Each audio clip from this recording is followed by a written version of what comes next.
ઘરમાં લક્ષ્મી ટકતી નથી? કદાચ તમે સાવરણી રાખવામાં આ મોટી ભૂલ કરી રહ્યા છો.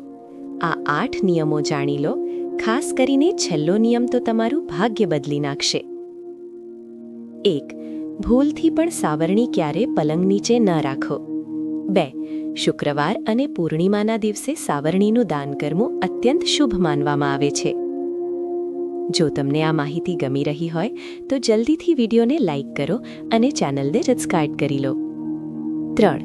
સાવરણીને ક્યારે ઊભી ન મૂકો, હંમેશા આડી રાખો. 4. નવી સાવરણી ખરીદવા માટે શુક્રવાર, શનિવાર કે રવિવાર બેસ્ટ છે. 5. અમાસ કે પૂર્ણિમાએ જ નવી સાવરણી વાપરવાનું શરૂ કરો.